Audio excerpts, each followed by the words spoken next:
17-year-old Andrew Thompson had just finished his shift at Harper's Groceries and was driving home cautiously, proud of his newly earned provisional license.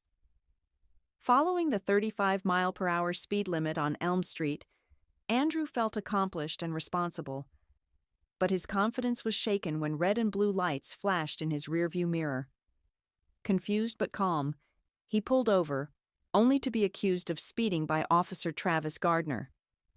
Despite Andrew's respectful explanation that he wasn't breaking any rules, the situation escalated.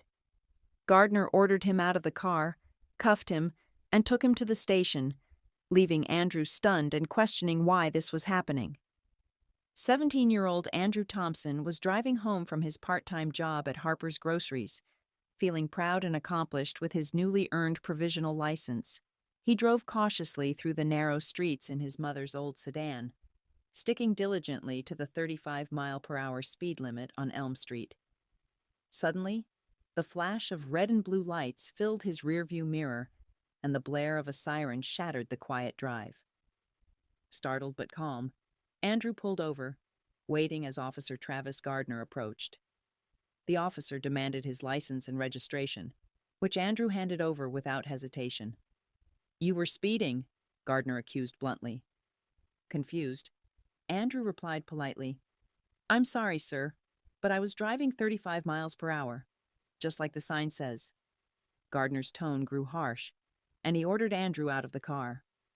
When Andrew hesitated and asked if he was being detained, the officer grew impatient, cuffing him on the spot. Humiliated and confused, Andrew protested, "This is unnecessary. I haven't done anything wrong." Ignoring him, Gardner loaded Andrew into the patrol car, leaving Andrew to wonder why this was happening to him. Andrew protested as Officer Gardner slapped the cuffs on his wrists. "This is unnecessary. I haven't done anything wrong." But Gardner remained silent, leading him toward the patrol car as bystanders watched from the sidewalks, their curious glances adding to the growing tension. The feeling of being judged by strangers only intensified Andrew's humiliation and confusion. He was thrown into the back of the cruiser, still reeling from the fact that this had all started over something as simple as a drive home. At the police station, Officer Gardner presented Andrew to Sergeant Maria Lopez, claiming he had been speeding on Elm Street. "Caught him speeding," Gardner said confidently. Lopez looked up from her desk, assessing the situation. "What's your name, kid?" she asked Andrew. "Andrew Thompson," he replied, trying to stay calm. "I wasn't speeding. I was driving the limit, and I have my provisional license." Gardner cut in. He was uncooperative. Lopez eyed Andrew's paperwork, clearly questioning Gardner's version of events. Something wasn't adding up. Just as Officer Gardner finished his report, the door to the holding area opened, and Chief Malcolm Thompson stepped in. His eyes locked onto his son Andrew, sitting handcuffed in front of the desk. Shock and disbelief flashed across his face before he quickly regained his composure. "What is going on here?" he demanded, his voice firm. Gardner stammered, "I stopped him for speeding on Elm Street, sir." He was uncooperative, and I had to bring him in. Chief Thompson turned to Andrew, then back to Gardner. "Uncooperative? My son knows the rules. If he was speeding, where's the evidence?" Before Gardner could respond, Sergeant Lopez interjected. "Chief, I've reviewed the paperwork. His license is valid, and there's no evidence of speeding.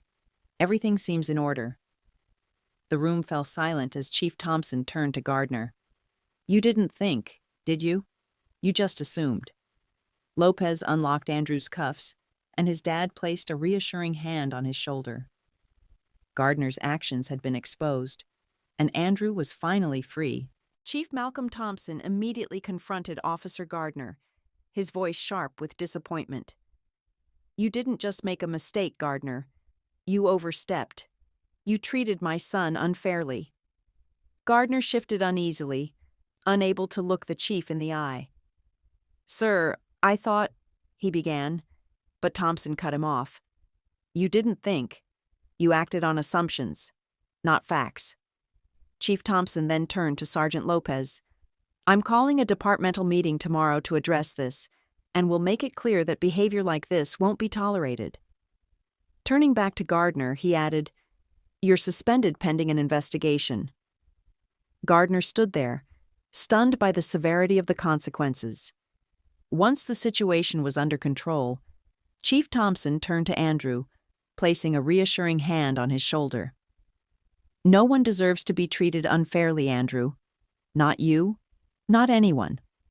I'm proud of how you handled yourself. Andrew, still shaken, looked up at his dad. Thanks, Dad, he said quietly. Chief Thompson smiled and gave his shoulder a gentle squeeze. You're welcome, son. We'll make sure this doesn't happen again. They left the station together, the weight of the day finally lifting. This story isn't just about Andrew. It's a reminder of how important accountability and fairness are, no matter who you are. Everyone deserves to be treated with respect, and no one should face an unfair situation without someone standing up for them.